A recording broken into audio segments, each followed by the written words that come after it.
सबसे पहले शेखावाटी की इस धरा को प्रणाम करता हूँ। यहाँ पे जब कल मैं शाम को आ गया था तब से लेके अभी तक मैं सोचने और समझने की कोशिश कर रहा था कि मुझे क्या बात रखनी है कल। हालांकि हम भाषण वगैरह कुछ तैयार नहीं करते हैं, ऐसे आते हैं, फिर ऑडियंस को देखते हैं और उनको लगता है कि ये ठीक सुनना चाह रहे हैं तो बोल देते हैं। कई बार 3 मिनट में बात ख़त्म करते हैं, कई बार 2 घंटे भी लग जाते हैं, वो आपके ऊपर रहता है सारा। मैं माँ सरस्वती को वंदन करता हूँ और यहाँ पर मंचासीन सभी अतिथि, ग्लोरियस कोचिंग संस्थान का पूरा परिवार और विभिन्न भर्ती परीक्षाओं में अपना स्थान सुनिश्चित करने वाले सफल अभ्यर्थी, चयनित अभ्यर्थी और साथ में संघर्षरत मेरे सारे साथी जो भविष्य में अपनी अच्छी उम्मीदों और अच्छी जगह पे जाने की आकांक्षाओं के साथ में हर दिन जीते हैं। भाई साहब हरीश जी हिंदुस्तानी ने इतना कुछ हंसाया है कि मैं सच बताऊं ना, मेरे माइंड पूरा वो ब्लैंक हो गया कि मैं क्या बोलने आया था आज। और माहौल बड़ा एक अच्छा माहौल कर दिया। शुरुआत में क्या होता है कि जब सर मंच पे हम आते हैं तो एक मंच का तनाव रहता है कि पता नहीं कैसी परफॉर्मेंस आएगी, क्योंकि कई बार हमारे ऊपर इतने सारे संधियाँ व्यंजना लगा दी जाती है कि हमारे ऊपर एक परफॉर्मेंस का प्रेशर रहता है कि आपको ऐसा जैसा बताया गया वैसा बोलना पड़ेगा। तो मैं भी थोड़ा सा तनाव में, हालांकि अब इतना नहीं होता मंच पे जा के, मगर थोड़ा था। मगर आपने वातावरण इतना ठंडा कर दिया कि अब मुझे बोलने में बिल्कुल भी वो झिझक है नहीं। और ये शेखावाटी के क्षेत्र में मेरा पहला अवसर है। हालांकि मैं आया पहले भी हूँ, मगर एक मार्गदर्शक के रूप में या बोलने के रूप में पहली बार शेखावाटी की धरा पे आया हूँ।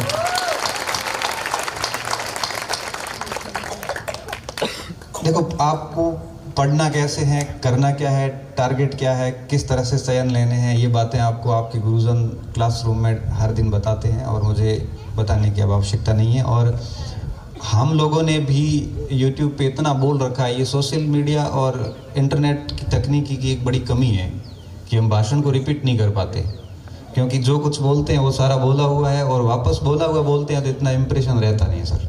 हर बार नई बात बोलनी पड़ती है। तो कैसे पढ़ना है उस पर हम आज बात थोड़ी कम करेंगे। मेरी बात आज एक विद्यार्थी जीवन के ऊपर रहेगी। आप एक अच्छे नागरिक कैसे बन सकते हैं, आपको एक स्टूडेंट लाइफ में क्या करना चाहिए, क्या नहीं करना चाहिए, मतलब पढ़ाई के इतर की जो बातें हैं जो मुझे लगता है पढ़ाई से ज़्यादा महत्वपूर्ण रहती है। मेरा फोकस आज उन बिंदुओं पे रहेगा, क्योंकि लाखों बच्चों से जुड़ा हुआ हूँ। मैं माँ सरस्वती का वरदान मानता हूँ कि इस उम्र में भी मेरे ऊपर मेरे से अधिक उम्र के लोग भरोसा करते हैं। तो मुझे बड़ा अच्छा लगता है कि मैं सही रास्ते पे हूँ। और तब मुझे लगता है कि मेरी इस यात्रा के जो अनुभव, मैं हर बार कहता हूँ कि मंजिल इतनी महत्वपूर्ण नहीं होती, मंजिल तक पहुँचने का रास्ता और उस रास्ते के अनुभव महत्वपूर्ण होते हैं। क्योंकि वो जो अनुभव है ना, वही आगे की पीढ़ी को पथ प्रदर्शन करते हैं। डेल कार्नेगी लिखते हैं ना कि बन सको तो पर्वत की चोटी बने, कईयों के काम आओगे, नहीं बन सकते हो तो देवदार का वृक्ष बने कि किसी को छांव दे पाओगे, देवदार का वृक्ष भी नहीं बन सकते तो झाड़ी बने, अगर आप झाड़ी भी नहीं बन सकते तो घास बने कि जलते हुए पैरों की पगथलियों को ठंडक दे सको, और अगर घास भी नहीं बन सकते हो तो पगडंडी बने ताकि लोग, आने वाली पीढ़ियां आपका अनुसरण कर सके। तो मुझे लगता है कि मंजिल से अधिक चीज़ महत्वपूर्ण होती वो होते हैं रास्ते और उनके अनुभव। तो मैं मेरे कुछ अनुभवों के साथ में बात शुरू करूंगा। ध्यान से सुनना और कोशिश करना कि ये चीज़ें आपके जीवन में हो, तब भाषण का बात करने का कुछ महत्व होता है। बोलते हम बहुत जगह पे हैं, लेकिन आत्मसात आप कितना करते हैं वो चीज़ें ज़्यादा मायने रखती हैं। तो दिल से केवल सुनना ही नहीं, बल्कि कई बार तो मैं कहता हूँ बच्चों को कि क्लासेस में होता हूँ तो कहता हूँ कि आंखें बंद करके सुनिए आराम से, ताली भी नहीं बजानी है, क्योंकि ताली बजाते हो तो आप थोड़ा सा आपका ध्यान डाइवर्ट होता है, फिर वो मनोरंजन ज़्यादा होता है और सीखना कम हो जाता है। कई बार मैं क्लासेस के अंदर आंख बंद करवाता हूँ, फिर अब शांत हो जाओ सब, आंखें बंद कर लोगे, क्लास में सब मैं बोल देता हूँ, और बच्चे आंखें बंद करते हैं। 2, 5, 10 मिनट में बात करता हूँ, फिर कहता हूँ कि ज़रूर परिवर्तन आएगा कुछ। तो मेरी क्लासेस में ऐसा हुआ है सर, मैं आपको बताऊँ हरीश जी और सारी ग्लोरियस टीम को और सभी शिक्षकों को भी मैं कहना चाहूँगा कि विद्यार्थी जब आपके पास आता है तो एक रॉ मटेरियल होता है, कच्ची मिट्टी होती है, आप उसको कैसा शेप देते हैं उसके ऊपर डिपेंड करता है। तो केवल पढ़ाई नहीं बल्कि इनके जीवन में वो एटिकेट्स भी डालें जो उसके जीवन जीने में बड़े उनको कामयाब सिद्ध करेंगे। तो कई बार बताता हूँ कि क्लासेज में हमारे ऐसे बच्चे आते हैं, खैर नौकरी तो लेके कुछ बच्चे जाते हैं, कुछ बच्चे एक अच्छे इंसान बन के चले जाते हैं। और मैं कई बार कहता हूँ कि मनुष्य और मानव में फ़र्क यही होता है, मानव योनि में सब जन्मे हैं और मनुष्य बहुत कम बन पाए हैं, और मानव से मनुष्य बनने की यात्रा ही जीवन कहलाती है। क्योंकि एक दुर्दांत आतंकवादी, एक अपराधी भी मानव है और स्वामी विवेकानंद जी भी मानव थे। अब इनमें मनुष्य कौन है और दानव कौन है ये आप तय करोगे। इसलिए मैं सोचता हूँ कि पढ़ाई से भी ज़्यादा महत्वपूर्ण ये बातें हैं जो एक स्टूडेंट को आत्मसात करनी चाहिए, क्योंकि देश का जो भविष्य है, समाज का जो भविष्य है, परिवार का जो भविष्य है, वो सब आप हैं। और आपका आचरण तय करता है कि आपका परिवार कैसा है, आपका आचरण तय करता है कि आप कैसे हैं, आपका समाज कैसा है, आपका देश कैसा होगा, आपका क्षेत्र कैसा होगा। मैं ऐसे क्षेत्र से बिलोंग करता हूँ जो बाड़मेर जिला मुख्यालय से भी 65 किलोमीटर दूर गडरा तहसील में और पाकिस्तान भारत की सीमा पर स्थित ऐसा क्षेत्र है जो डेजर्ट नेशनल पार्क में आता है, जहाँ पे हम कोई भी काम नहीं कर सकते क्योंकि डीएनपी के कई सारे प्रतिबंध है वहाँ पे। आप शिक्षा और संस्कारों का महत्व समझिए कि उस मारवाड़ क्षेत्र का एक व्यक्ति हमारे से 50 साल आगे के एक क्षेत्र जो शिक्षा नगरी के नाम से जाना जाता है, और वहाँ पे आके अगर अपनी बात रखना है और आपने मुझे वहाँ से यहाँ बुलाया है, तो मुझे लगता है कि आपको इसका महत्व समझना चाहिए कि प्रगति को कभी कोई भौगोलिक बाधाएं या कभी कोई रोक नहीं पाया।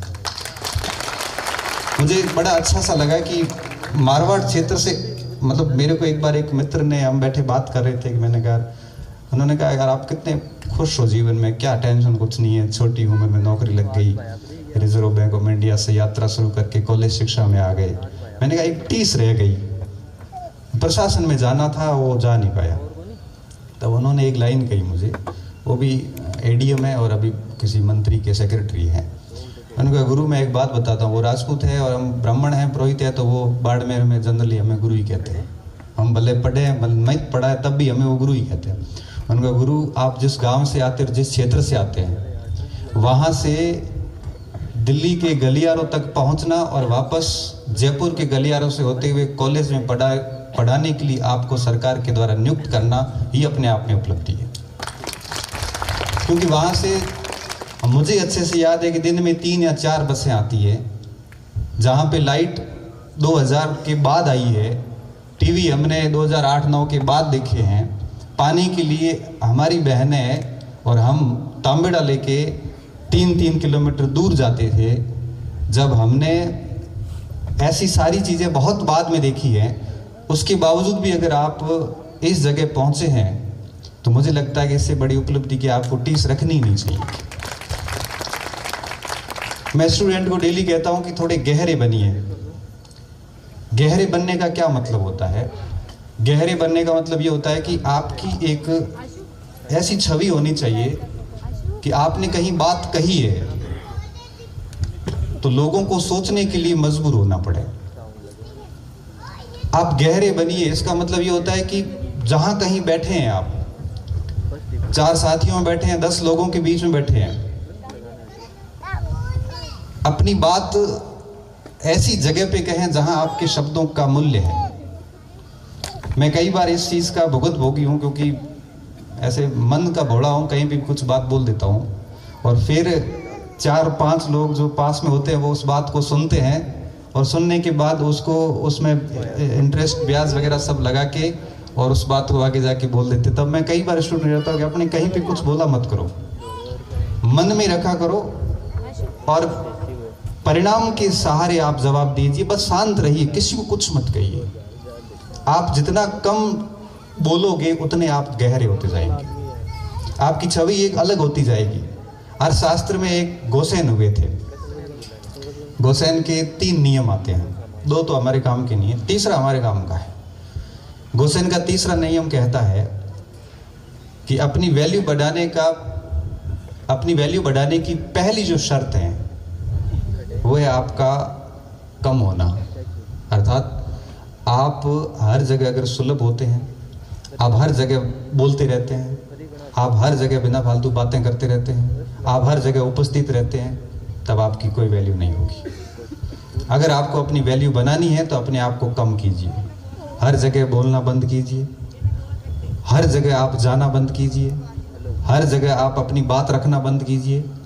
आप अपनी वैल्यू को समझिए। नौकरी लगना नहीं लगना वैल्यू तय नहीं करता, वैल्यू इस बात पे तय करता है कि आपका व्यक्तित्व और कृतित्व कैसा है। और मैं स्टूडेंट को कहता हूँ, आप 4 साथियों के बीच में बैठे, आपके बहुत अजीज मित्र हैं, तब आप ध्यान ना रखें कि आप क्या बोल रहे हैं, फर्क नहीं पड़ता। मगर आप हर जगह कहीं पे भी बैठे हुए कुछ भी बोल देते हैं, वो चीज़ें आपको बहुत आगे जाके नुकसान करती है और आपकी वैल्यू कम करती है। मैं आज आप यहाँ पे आए और आप सभी अपना 2-3 घंटे से यहाँ बैठे हैं, थके हैं, डेफिनेटली आए हैं तो कुछ सीख के जाना। इस बात का ध्यान रखना कि आपको अपने आप की जो छवि है बड़ी गहरी करनी है, हर जगह अपने आप को बोलना नहीं। अपने आप को जितना अधिक अभिव्यक्त करोगे उतनी आपकी वैल्यू कम होती जाती है। बड़ा सिंपल सा मामला है कि अगर किसी को खोना चाहते हो तो उसको हासिल कर लो आप, तब चीज़ें क्या होती है कि आप धीरे धीरे उसको खोना शुरू कर देते हैं। इसलिए इस बात का ध्यान रखना, हमेशा गहरे बनिए। दूसरी बात है, मैं अभी देख रहा था और मोती जी डांस कर रहे थे। शारीरिक रूप से आप विकसित मतलब दिव्यांग है और उसके बावजूद भी उनका जोश देखिए, जज्बा देखिए। इस बात पे मैं कई बार विद्यार्थियों से कहता हूँ कि हमें कितनी शिकायतें होती हैं जीवन से। किसी को घर से शिकायत होती है, किसी को खुद से शिकायतें होती है, किसी को दोस्तों से शिकायतें होती है, किसी को असफलता से शिकायतें होती है। मैं ये कहता हूँ कि ईश्वर ने व्यक्ति को इतना पूर्ण बनाया है कि वो किसी भी शिकायत का समाधान स्वयं कर सकता है। इसलिए हमें किसी से शिकायती मोड पे कभी नहीं रहना चाहिए। किसी शिक्षक से पढ़ रहे हैं, कोई कमी लग रही है, शिकायत मत करो, बस ठीक है आप उसको देख लो। घर से कोई समस्या आ रही है, शिकायत मत करो आप, क्योंकि आप किसी के साथ रह रहे हैं, शिकायतें मत करो। जितनी अधिक शिकायती मोड में रहेंगे आपकी छवि बड़ी नेगेटिव होती जाती है और ऐसी नेगेटिव छवि हो जाती है कि व्यक्ति आपसे बात करना भी पसंद नहीं करता, क्योंकि बात करते लगेगा कि शिकायत होगी कोई न कोई। बहुत प्रयास कीजिए कि किसी से शिकायतें ना करें। कोशिश कीजिए कि जो शिकायत है उसका समाधान आप स्वयं ढूंढिए और समय के साथ बड़े बड़े घावों का भी समाधान हो जाता है। कई बार पुराने दुख दर्द याद आते हैं और हमें याद आता है कि जब कभी हम संकट में थे, उस समय उस समस्या से निकलने के लिए शायद रोए होंगे, परेशान हुए होंगे। 5 साल बाद वही समस्या को जब वापस सोचते हैं तो हंसी आती है कि किस बात के लिए रो गए थे। क्योंकि जीवन में जैसे जैसे आगे बढ़ोगे समस्याएं और बड़ी आती जाएगी। आज जो समस्या है उससे कई गुना आगे भारी समस्या आएगी और पिछली समस्या आपको कुछ भी नहीं लगेगी, वो लगेगा कि कोई कुछ था ही नहीं, हो तो बड़ी सामान्य चीज है। इसलिए छोटी छोटी बातों की शिकायतें कभी नहीं करें। मैं कहता हूं कि अगर आगे बढ़ना है तो आप मिरर लेंस को देख के आगे नहीं बढ़ सकते, पीछे के कांच से देख के कभी आगे नहीं बढ़ा जा सकता। आगे बढ़ने के लिए आगे देखना पड़ता है। जब आपको मोटिवेशन की कमी होती है या आपको आगे देखना होता है, जीवन में आगे जाना होता है, तो आपसे जो ऊंचे लोग हैं उनसे कंपेयर कीजिए और जब दुखी होते हैं तब पीछे मुड़ के देखिए कि आपसे ज़्यादा हालात खराब वाले लोग भी इस दुनिया में हैं। किसी के हाथ नहीं है, किसी की आँख नहीं है, किसी ने इस सुंदर सृष्टि को देखा नहीं है क्योंकि दृष्टि नहीं है, किसी ने अपने माँ बाप की आवाज़ नहीं सुनी है क्योंकि उनके कान में श्रव्य शक्ति नहीं है, किसी ने खेल कूद में कभी भाग नहीं ले पाया क्योंकि शरीर पूरा नहीं है। कोई ऐसे व्यक्ति भी हैं जिनके बचपन में माँ बाप का साया उठ गया, उन्होंने माँ बाप की शक्ल तक नहीं देखी। अस्पताल में जाके देखोगे तो कई लोगों की हालतें बड़ी खराब हो रखी है। मुझे लगता है कि जब आप दुखी होते हैं तब पीछे देखिए थोड़ा और उनसे तुलना कीजिए कि आप कितने बेहतर हैं, कि कम से कम आप उनसे बेहद ठीक है। और जब आप उन लोगों की स्थिति देखोगे तो आप अपने आप को ठीक पाओगे। हमारे बाड़मेर क्षेत्र में पैसे का थोड़ा इशू रहता है, संसाधनों की कमी है, डबल क्रॉप है नहीं, फसलें होती है तो ठीक है, बाकी इतना है नहीं। सरकारी नौकरी एकमात्र हमारे पास ऑप्शन रहता है। तो कई बार बच्चों के पास फीस नहीं होती, तो हम देखते हैं कि वो बच्चे सुबह 3 बजे उठते हैं, मंडी में जाते हैं, गाड़ी भरते हैं, गाड़ी भरने के 250 से 300 रुपये मिलते हैं और हर दिन ये कार्य करते हैं सुबह 3 से लेके सुबह 6 से 7 बजे के बीच में। फिर उसी पैसे से, एक बच्चे का मैं उदाहरण देता हूँ, उसी पैसे से अपना घर चलाता है, मतलब बाड़मेर में रहता है, छोटे भाई को भी खर्चा देता है, पिताजी को घर पे लकवा हो रखा है और वो डोडा पोस्ट लेते हैं थोड़े से, तो उसके लिए भी पैसे बचा के और वो वापस घर भेजता है। और ऐसी स्थितियों में भी लोग जीते हैं। और हमारे घर से अगर 6,000 रुपया 10,000 रुपया आते तब भी हमें घर वालों से शिकायत रहती है कि सपोर्ट नहीं करते, आपको सुना दिया किसी ने, हमारे को पढ़ने नहीं दिया जाता। डेली है वो, कई बार ऐसे बच्चियों के मैसेज ज़्यादा आते हैं कि मैं ससुराल में हूँ और मेरे को डिस्टर्बेंस होती है, पढ़ने नहीं दिया जाता। मैं तो फिर यही कहता हूँ कि यार जो नेगेटिव चीज़ें उनको इग्नोर करो और अपनी पढ़ाई पे ध्यान दो, क्योंकि रिजल्ट आता है तो सारी चीज़ें अपने आप समाप्त हो जाती है और कहीं दिक्कत आती ही नहीं है। तो मेरा दूसरा आपसे यही है, पहली बात तो मैंने आपका ही थोड़ी गहरे बनी है, अपने आप को इतना एक्सपोजर ना दीजिए कि आपकी वैल्यू खत्म हो जाए। और दूसरा, हमेशा समाधान के मोड में रहिए, शिकायत के मोड में मत रहें। कहते हैं ना कि व्यक्ति हमारे से जुड़ना पसंद नहीं करता। अगर आप हमेशा शिकायत के मोड में रहोगे तो आप अकेले पड़ जाओगे। हर दिन अगर समाधान के मोड में रहेंगे तो आपके साथ में बहुत लोग चलने वाले हैं, कारवां बहुत लंबा होता है। और तीसरी बात, ये हमेशा एक मैसेज बच्चों स्टूडेंट से मुझे प्राप्त होता है कि टेस्ट में वो टॉप आ गया, उसकी पहली नौकरी लग गई, मेरी नहीं लगी। मेरे परिवार वाले मुझे कहते हैं कि उसकी नहीं लगी, उसकी लग गई, तेरी कैसे नहीं लगी। ये आम समस्या हो चुकी है और इसके प्रेशर में बच्चे कई तनाव में भी आ जाते हैं। तो मैं हालांकि समाधान करता हूँ, हमेशा कहता हूँ किसी से अपनी तुलना क्यों करें। कोई अगर L1 में लगा है, अध्यापक लगा है और आप अगर लेक्चर की तैयारी कर रहे हैं तो क्या शिकवा है, वो पहले लग गया, आप 5 साल बाद भी लग गए, तब भी आप 13 साल सीनियर है उससे। मेरे एक मित्र थे, हम साथ में तैयारी करते थे और हमें नौकरी की जल्दी बड़ी थी। मैंने कहा फटाफट लग जानी चाहिए। साथी था, मैंने कहा बीएड कर ले, तो उसने कहा बीएड नहीं करूँगा। मैंने कर ले बीएड, नौकरी लग जाएगी। उसने कहा गुरु बीएड नहीं करूँगा, या तो IAS बनूंगा, या RS बनूंगा, या गांव जाके सरपंच बनूंगा। 3 ही टारगेट है, चौथा कोई टारगेट है ही नहीं। मैंने कहा ठीक है। बच्चा थक गया है सुबह, और भाषण किसको अच्छे लगते हैं। हुआ क्या, हमने छोड़ दिया, ठीक है इसका टारगेट प्रशासन या सरपंच। उसने कहा यहाँ शासन में रहेंगे या प्रशासन में रहेंगे, शिक्षक वगैरह दूसरी कोई नौकरी हमें स्वीकार नहीं। मेरे दादाजी भी सरपंच थे, मैं बन जाऊंगा, वोट बैंक के उस टाइप से है कि हम टीचर लग गए, 11-12 में लग गए। हमने हमारी यात्रा शुरू करी। वो हमारा जो साथी कंटिन्यू फेल होता गया। RS 12 में फेल हुआ, 13 में हुआ, 15 में हुआ। अब हमने कहा कि अभी भी टाइम है, बीएड कर ले। तो बीएड तो नहीं करूँगा, अब लास्ट अटेम्प्ट एक RS का 16 वाला अब ले लूँगा। और उस अटेम्प्ट में वो SDM बन गया। और अब बीच में क्या हुआ कि इलेक्शन का दौर था और वही आदमी हमें ट्रेनिंग दे रहा था। मैंने कहा, हम कहीं बाहर गए, मैंने कहा भाई, तो कहा भाई नहीं, अब मैं मजिस्ट्रेट हूँ। बाहर जाके बात करेंगे कि अभी ऑफिस में।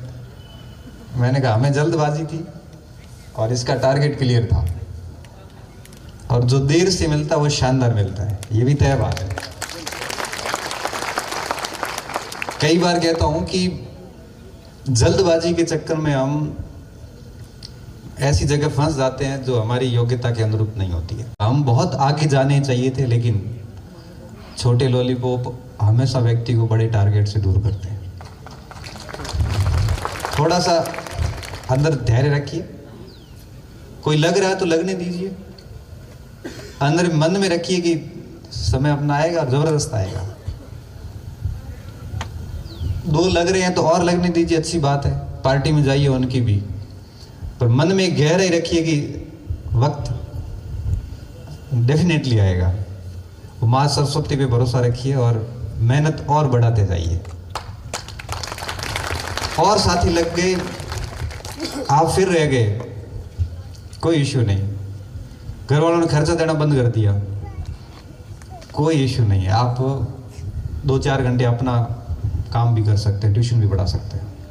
आत्मदीप भव, महात्मा बुद्ध कह गए कि व्यक्ति के अंदर इतनी क्षमताएं होती है कि वो अपनी हर समस्या का समाधान स्वयं कर सकता है, उसको किसी के पास जाने की आवश्यकता नहीं है।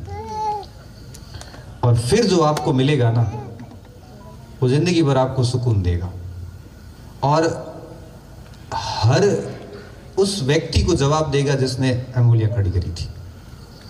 इसलिए कहता हूं कि बस मेहनत करते जाइए, पीछे मुड़ के मत देखिए कि होने वाला क्या है। जैसा कि भाई साहब ने कहा, लिखा हुआ वही होगा, नियतिवादी बात की थी आपने, लेकिन मैं भी नियतिवादी हूं कि आप कहां जाने वाले हैं ये आपको भी नहीं पता, लेकिन मैं कर्म प्रधान नियतिवादी हूं।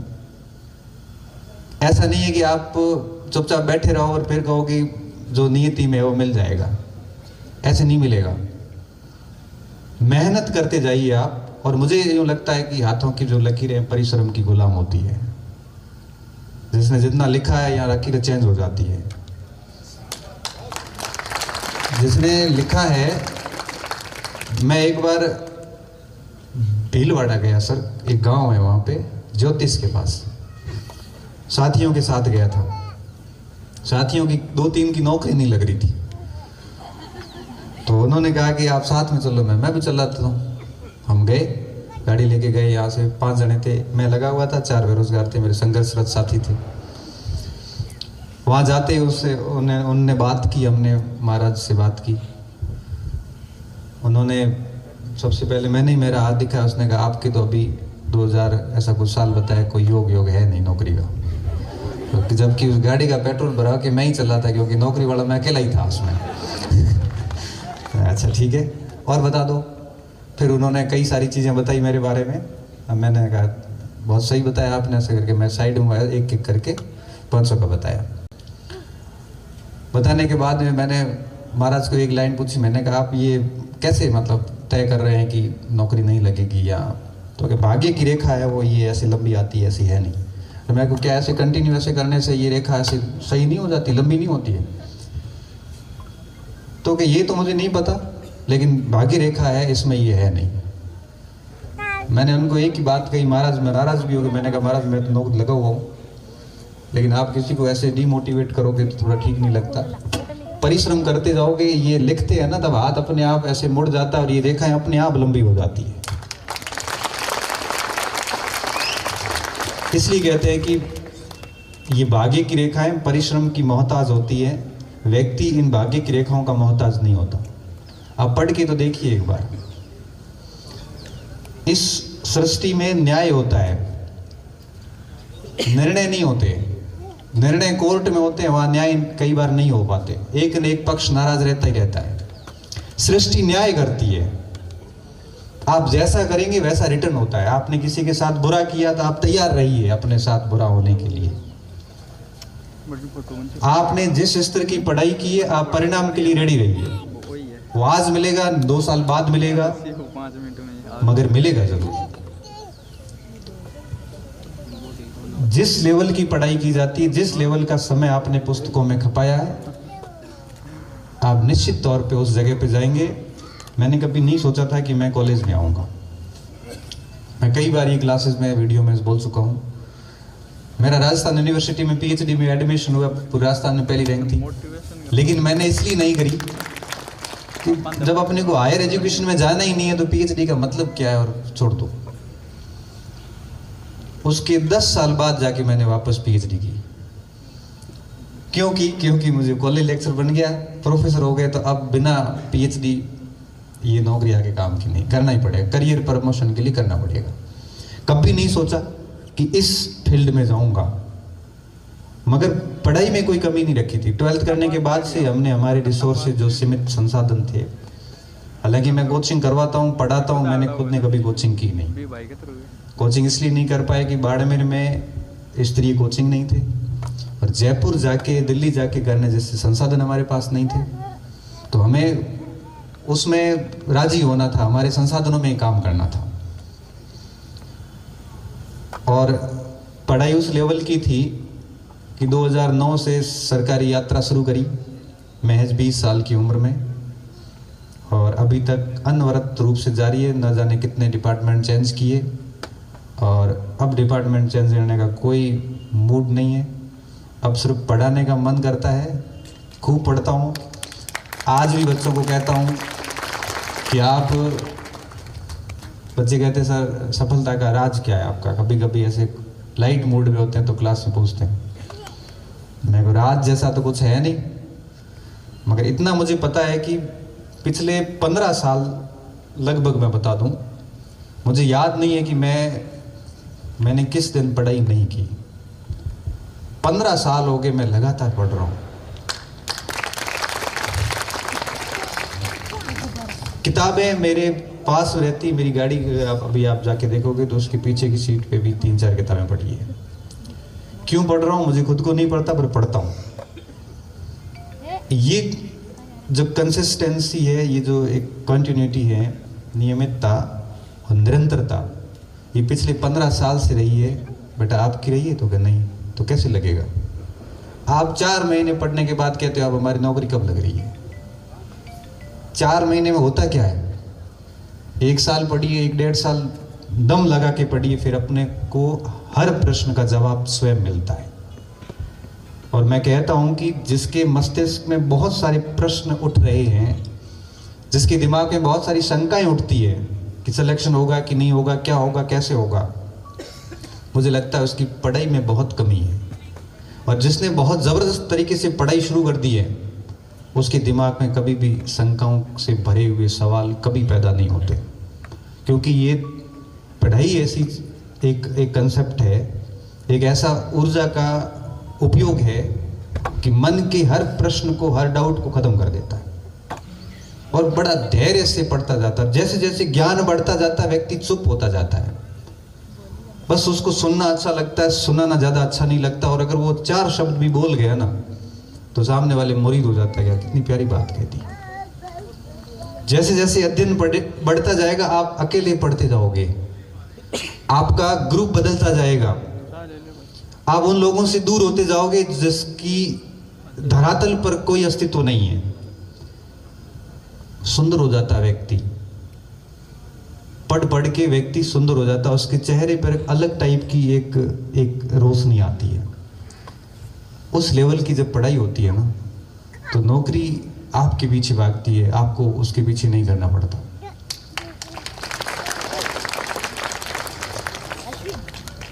खुद से एक प्रश्न करना कि आप पढ़ रहे हैं, बढ़िया तरीके से मेहनत कर रहे हैं।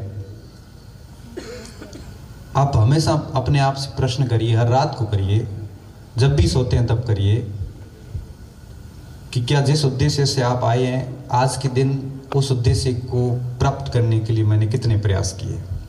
आप साथियों के साथ थड़ी पे बैठ के चाय पीते पीते और दोस्तों के रूम में जाके 6 घंटे बिगाड़े हैं, या अपने प्लान के मुताबिक 6 टॉपिक पढ़े हैं। अगर रात को सोते वक्त आप इस बात की समीक्षा हर दिन करेंगे तो मैं आपको बताऊं कि अगर आप दिन बिगाड़ के आए हैं पूरा, तो रात को ठीक से नींद भी नहीं आएगी। क्यों? ये सोच के कि क्या मुझे घर वालों ने इसलिए भेजा है, क्या वो अपनी खुशियों को सैक्रिफाइस करके हर महीने पैसे इसलिए भेज रहे हैं कि मैं यहाँ पे आके समय बर्बाद करूं।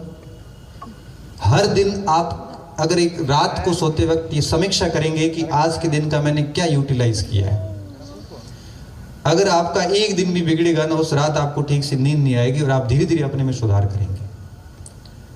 और अगर आपके रात को जब समीक्षा कर रहे हो उस समय दिमाग में ये आता है कि आज जितना कर सकता था उससे अधिक मैंने पढ़ाई कर ली है, बड़ी सुकून भरी नींद आती है उस रात को, और अंदर से लगता है कि मैं बहुत ठीक तरीके से काम कर रहा हूं और बहुत सही रास्ते पे चल रहा हूं।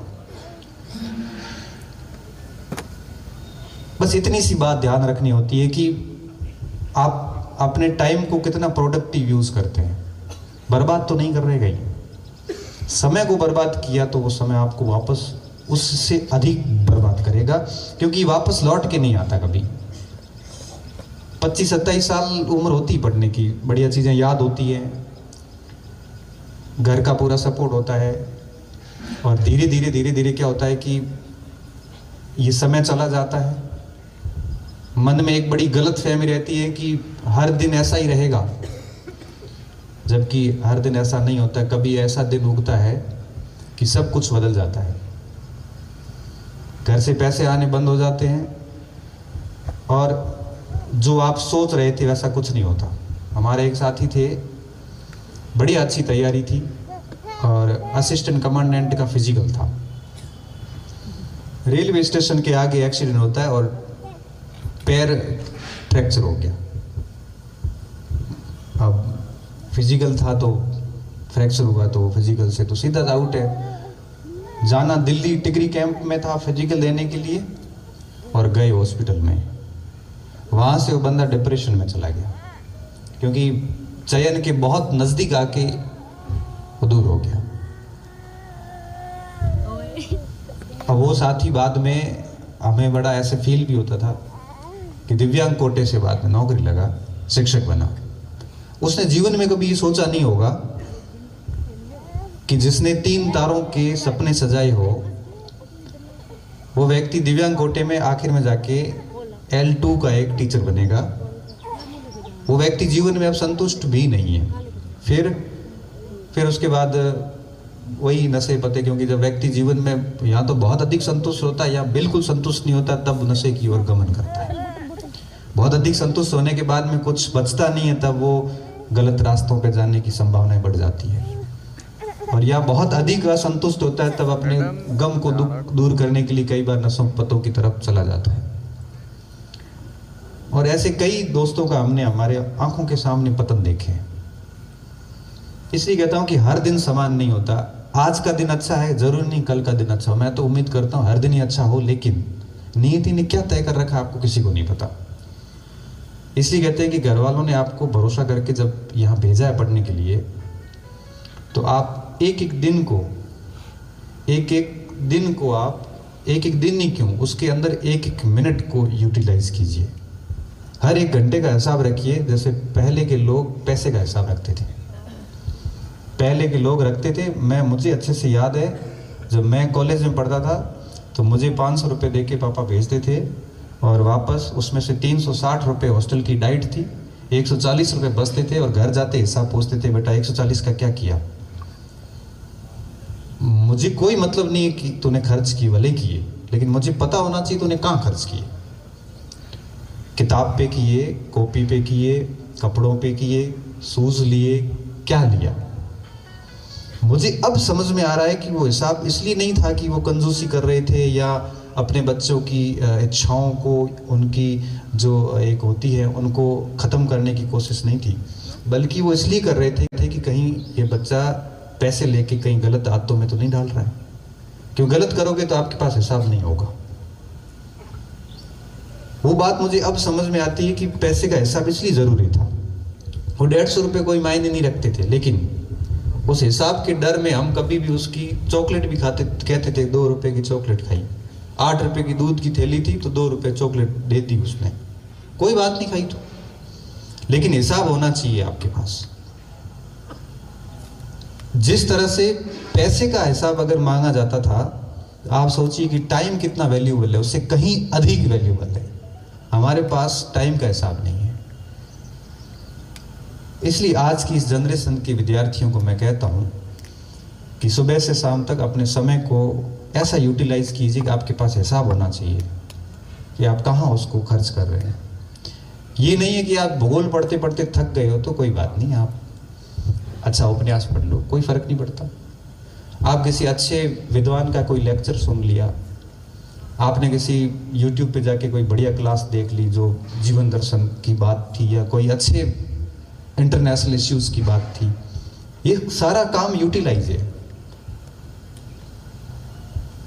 इन सब से कि आप शहर में या फालतू के कामों में अपना समय खराब करो, उससे बेहतर ये था कि आप 1-1.5 घंटे का कहीं भाषण सुन लेते, कोई 4 चीज़ें सीखने को मिलती। क्योंकि जैसा सुनते हैं वैसा बोल पाएंगे आगे जाके, जैसा पढ़ते हैं वैसा लिख पाओगे आप।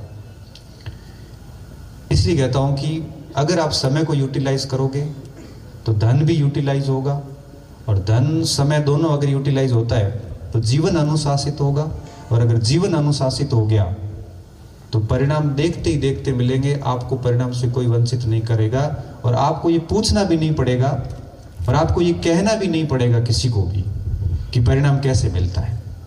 आप खुद बताओगे कि परिणाम कैसे मिला।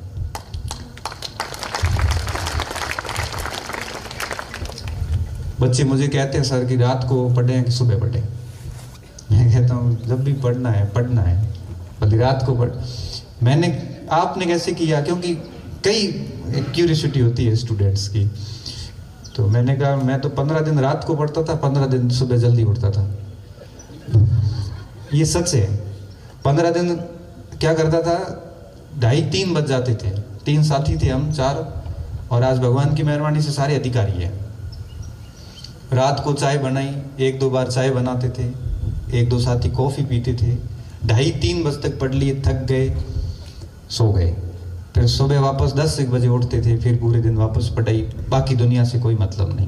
15 दिन ऐसे चलता था। फिर 15 दिन सुबह वाले, क्योंकि किसी एक उसमें बड़ा वैज्ञानिक सा स्टूडेंट था, हो गया बायोलॉजिकल क्लॉक बिगड़ जाएगी के बायोलॉजिकल क्लॉक बिगड़ेगी तो अपन अब 15 दिन सुबह का काम करते हैं। फिर 15 दिन हम सुबह 3 बजे उठते थे, क्योंकि हमने निष्कर्ष ये निकाला कि 5 बजे उठने की बजाय 3 बजे उठना आसान है। क्योंकि नींद की दूसरी शिफ्ट 3:30-4 बजे शुरू होती है, पहली शिफ्ट 3-3:30 बजे खत्म होती है। उस जगह उठ जाओगे तो ठीक है, नहीं उठे और दूसरी शिफ्ट में घुस गए तो फिर 8 बज जाती है। तो हम क्या करते थे, 3 बजे के आसपास उठ के ब्रश करने के लिए थोड़ा घूमे, नींद उड़ जाती थी, स्नान करके बैठ गए, 10-11 बजे तक पहली शिफ्ट मार के फिर पहले दिन को सो, भले कुछ भी करो, अपना सुबह सुबह का 6 घंटे का हो गया। ऐसा शेड्यूल हमारा कोई 3-4 साल रहा, टाइट शेड्यूल रहा है। और इसी का परिणाम होता था कि IAS प्री देने गए वो भी पास, RS देने गए तो वो भी पास, मेंस दे के आए वो पास। मतलब फेल होने की जैसे कोई सुना ही नहीं किसी से। हालांकि हम हमेशा ये तैयार रहते थे कि व्यक्ति रिजल्ट के बाद में सफलता को पचाने के लिए रेडी बैठा है, उसने प्लानिंग कर रखी है, असफलता के बारे में सोचा भी नहीं उसने। और जो व्यक्ति असफलता के लिए जो तैयार है वो न तो तनाव में जाएगा, न कभी डिप्रेशन जैसे ये शब्द उसके जीवन में आएंगे। सोच रखा था फेल ही होंगे, इससे ज्यादा तो क्या होगा, और मेहनत करेंगे। परीक्षा देते आते रघुनाथ कहता था कि अब भाई अगली परीक्षा कौन सी है, तो अगली ये है, सिलेबस क्या है, अलग क्या पढ़ना है, आज से शुरू।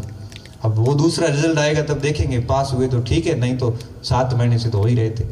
और आज की जनरेशन क्या करती है, एक परीक्षा देके 6 महीने रिजल्ट का इंतजार करती है, फेल होती है, 6 महीने को बर्बाद हो गए, अब कॉन्फिडेंस आएगा कहां से। जबकि हमें अच्छे से याद है कि परीक्षा देते ही दूसरे दिन अगली परीक्षा कौन सी टारगेट करनी है, 2 दिन तय करो, किताबें लो और उसका काम शुरू कर दो। पीछे वाला रिजल्ट आएगा, पॉजिटिव आएगा तो बूस्ट मिल जाएगा, नेगेटिव आएगा तो अपर बूस्ट मिलेगा। फेल हो गए, अब और कोई ऑप्शन नहीं, थोड़ा और पढ़ना पड़ेगा। और ऐसे करते करते मेरे जैसे व्यक्ति ने, जिसको ठीक से न तो गणित आती थी, न कोई इंग्लिश आती थी, न कोई ठीक से विज्ञान आती थी, बड़े रट रट के काम चलाया, और आर्ट्स के सब्जेक्ट बहुत ढंग से तैयार करे, क्योंकि कहीं तो कंपनसेट करना पड़ेगा, आपको क्षतिपूर्ति तो करनी पड़ेगी। छठी क्लास में हमारे इंग्लिश शुरू हुई थी, तो हम तो मेरा नाम भी GS लिखता था, क्या पता गलत चला जाए, स्पेलिंग पूरी नहीं थी हमारे छठी क्लास में। करंट सही बता रहा हूँ, ये मेरे साथ है, मेरे मित्र है, साथ में आए हम दोनों। हमारी अंग्रेजी छठी क्लास से शुरू हुई थी गाँव में, तो नहीं आती थी, लेकिन नहीं आती थी तो अब इसका रोना तो नहीं रो सकते कि नहीं आती है। अब उपाय क्या है? उपाय यही है कि उसको ठीक करो, और ठीक करने के लिए उपाय यही है कि काम करो उस पर। 6 महीने 7 महीने अंततः वो विषय आपका होके रहता है, आप जाएगा कहाँ। और व्यक्ति में इतनी क्षमता होती है कि कोई भी कंसेप्ट उसकी सीमा से, औकात से बाहर नहीं है, बस उस व्यक्ति में दम होना चाहिए। ऐसा नहीं हो कि ऐसे मरा सा हुआ तो कुछ नहीं होगा। चाहे कंपटीशन हो, चाहे दुनिया की रेस हो, चाहे खुद से लड़ाई हो, क्योंकि व्यक्ति कई बार खुद से संघर्ष करता है। सब जगह पे मजबूती तो चाहिए। 1000 आपदाएं आपके सामने हो सकती है, आप एक्सक्यूज देके निकल नहीं सकते कि मेरे ये समस्या है, मेरी वो समस्या है। दुनिया एक्सक्यूज नहीं देखती, दुनिया रिजल्ट देखती है। और रिजल्ट तभी मिलेंगे जब आप मानसिक रूप से बहुत स्ट्रांग रहेंगे कि आज समय मेरा नहीं है, और ये खुशी और दुख दोनों साइकिल के रूप में चलते हैं। आज सुखी हैं तो दुख के लिए रेडी रहिए, दुखी हैं तो सुख आने वाले, धैर्य रखिए, कोई दिक्कत ही नहीं है। लेकिन मजबूत अगर नहीं है तो आप नौकरी लगने के बाद में भी खुश नहीं है। मैंने एक IAS को लाइव सुसाइड करते हुए एक बार देखा था, 14वीं रैंक थी IAS में। अगर आप मेंटली मजबूत नहीं है तो आप कलेक्टर बनने के बाद में भी खुश नहीं है। नौकरी लगना खुशी का कोई पैमाना नहीं है। उसके लिए आपको जीवन में अगर सफल होना है तो थोड़ा मानसिक रूप से स्ट्रांग रहना पड़ेगा, अपनी शिकायतों का समाधान खुद करना पड़ेगा। लोग क्या कहते हैं, लोग क्या कहते हैं, लोगों के पास दूसरा काम नहीं है क्या? कई तो आते हैं कि सर मेरे बारे में उसने ये कह दिया, उसने वो कह दिया, मुझे बड़ी हंसी आती। कोई क्या कहे, हम हमारे बारे में भी खूब कहते हैं, कोई फर्क नहीं पड़ता किसको क्या करना है, हम सही है ना, बस बात खत्म। मुखालफत से मेरी शख्सियत संवरती है, मैं दुश्मनों का एहतराम करता हूँ। क्या? मुखालफत से मेरी शख्सियत संवरती है, मैं दुश्मनों का एहतराम करता हूँ। जो लोग मेरी आलोचनाएं करते हैं उससे मेरे व्यक्तित्व में सुधार होता है, और ऐसे करने वालों का मैं शुक्रिया अदा करता हूँ।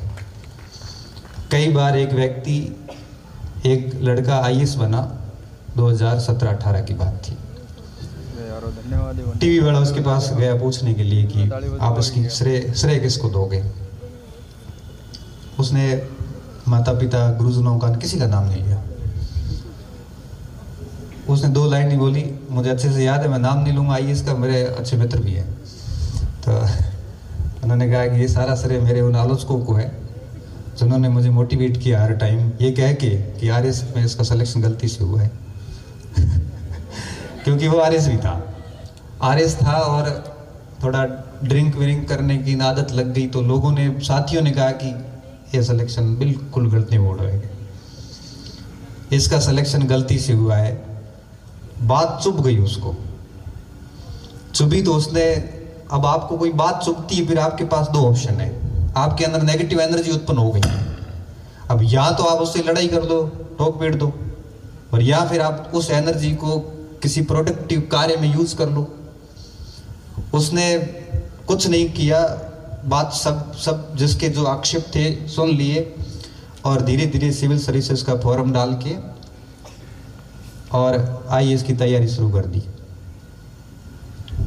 हिंदी लिटरेचर ऑप्शन लिया, जबकि इंग्लिश मीडियम IITN, और तैयारी करके वेरी फर्स्ट अटेम्प्ट में जब डायरेक्ट IAS बना, तो जिन्होंने बोला था उनकी हालत अभी तक ऐसी होती होगी कि उनके सामने नहीं जा पा रहे होंगे। क्या शानदार जवाब होता है साहब ये।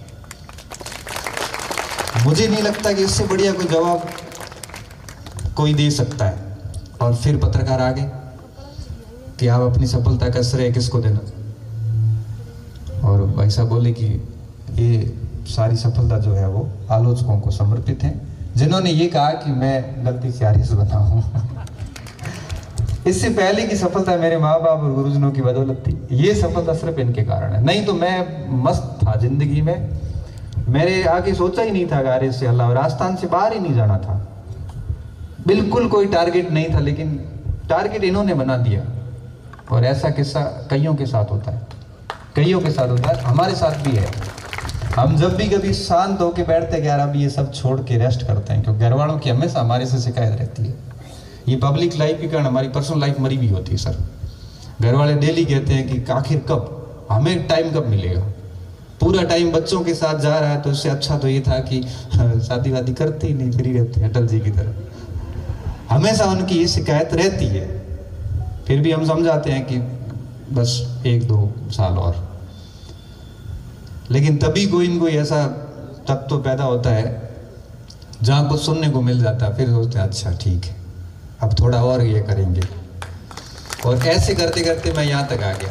बाकी मैं इतना संतोषी व्यक्ति था, ग्रेड 2 की नौकरी लगने के बाद बाड़मेर छोड़ के गाँव गया, शिफ्ट हो गया मम्मी पापा के पास, आराम से गाय का घी दूध छाछ खानी और सामने स्कूल, आराम से नौकरी करनी।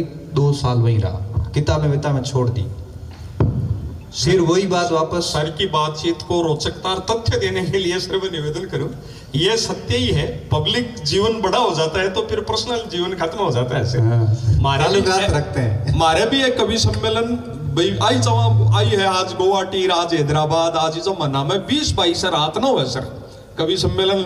गांव में भी हुआ तो लोग खानो वाणो खा 8-9 बजे यार जमे गुवाड़ में, रात में 2 बजे ताई चाले, शहरा में भी रात में चाले।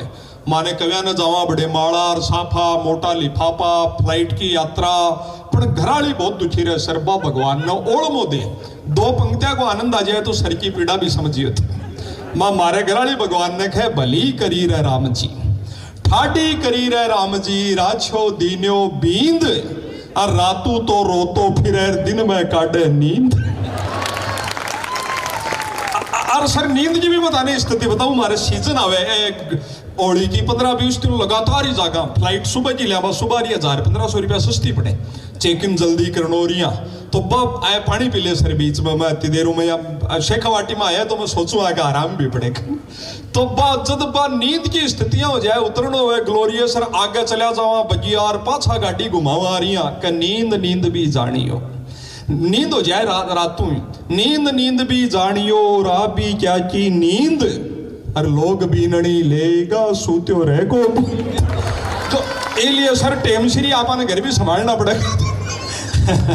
नहीं इतनी स्थिति हमारी खराब नहीं है, हमारे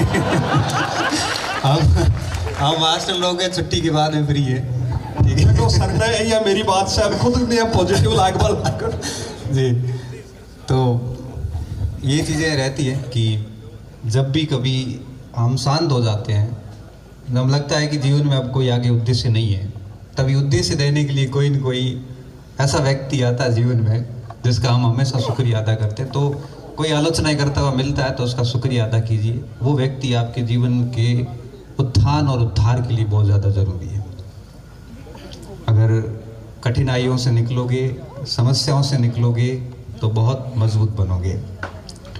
जितनी आराम परस्त जिंदगी जियोगे बहुत कमज़ोर बनते जाओगे, ये तय बात है। 4 पंक्तियाँ किसी कवि की है कि दीपक का कुछ अर्थ नहीं, दीपक का कुछ अर्थ नहीं जब तक तम से नहीं लड़ेगा, तम यानी अंधेरा। दिनकर नहीं प्रभा बांटेगा, दिनकर यानी सूर्य, दिनकर नहीं प्रभा बांटेगा जब तक स्वयं नहीं दधकेगा।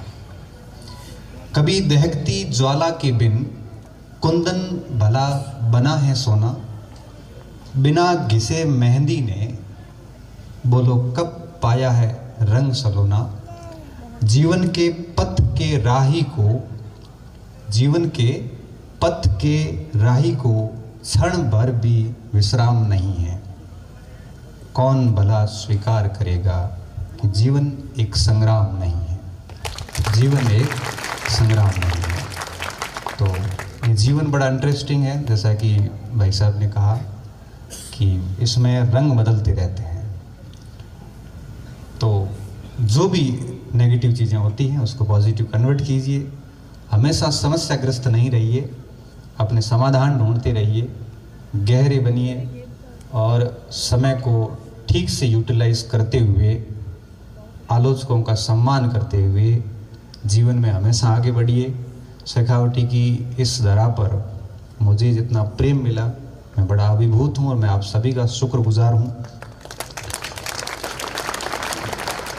बड़ा अच्छा लगता है कि 600 किलोमीटर दूर एक वो छोर फिर ये छोर और यहाँ आना, फिर मोस्टली बच्चे जानते भी हैं, तो बड़ा अच्छा लगता है कि मैं तो बाड़मेर से बाहर ही नहीं निकला, जानते कैसे हैं। एक शिक्षक की अंदर की खुशी की उस अनुभूति को आप महसूस करिए कि जब एक सामान्य सा साधारण सा व्यक्ति साधारण से पारिवारिक पृष्ठभूमि में, पूरे दादाजी के परिवार का पहला मैट्रिक पास, 10वीं पास ही पहला हूँ तो फिर 12वीं भी पहला ही होऊंगा और कॉलेज भी पहला ही हूँ, MA भी पहला ही हूँ और पूरे गांव का एकमात्र PhD धारी। बड़ी दिलचस्प यात्रा है। मेरी मम्मी ने तो कहा कि डॉक्टर बना है, मतलब इलाज में नहीं, इलाज नहीं ये पढ़ाई का डॉक्टर अलग होता है क्या? मैं नहीं पता कि उनके लिए ये डिग्रियां क्या होती है, लेकिन हमें अच्छा लगता है कि उनको बड़ा गर्व महसूस होता है। और मेरे अनुसार ही नहीं बल्कि सबके अनुसार भी, अगर आपके माता पिता को आपके ऊपर प्राउड है तो आपका जीवन सफल है। और अगर आपके कारण वो परेशान हैं या आंसू हैं दुख के, खुशी के हो तो अलग इश्यू है, अगर आपके कारण उनकी आंखों में दुख के आंसू हैं तो आपका जीवन असफल है। चाहे आप कलेक्टर हो, चाहे आप मंत्री हो, अगर आपके माँ बाप आपके कारण दुखी है, मन में ये सोच रहे हैं कि इसको क्यों पैदा किया, तो आपका जीवन की सारी प्रगतियाँ जो है वो शून्य है। इसलिए खूब काम कीजिए, मेहनत कीजिए और अपने माता पिता की खुशी का कारण बनिए, अपने समाज, परिवार और क्षेत्र की अच्छी पहचान बनिए। और साथ में लास्ट में यही कहूँगा, आत्मदीप भव, अपना प्रकाश खुद बनिए, किसी में भी अपने समाधान ना ढूंढिए, खुद के समाधान खुद ढूंढिए। लास्ट में लगे ना कि अब समाधान नहीं हो सकता, तब मेरे जैसे को मैसेज कर देना, क्या पता आपसे थोड़ा वाइड एक्सपीरियंस है तो शायद समाधान आराम से निकाल सकते हैं। बहुत बहुत धन्यवाद आप सभी का और बहुत बहुत धन्यवाद। फिर कभी शेखावटी की धरा पे अवसर मिलेगा तो बड़े हंसते हंसते आएंगे, क्योंकि पहला एक्सपीरियंस बड़ा शानदार था। पुनः धन्यवाद। बहुत बहुत धन्यवाद।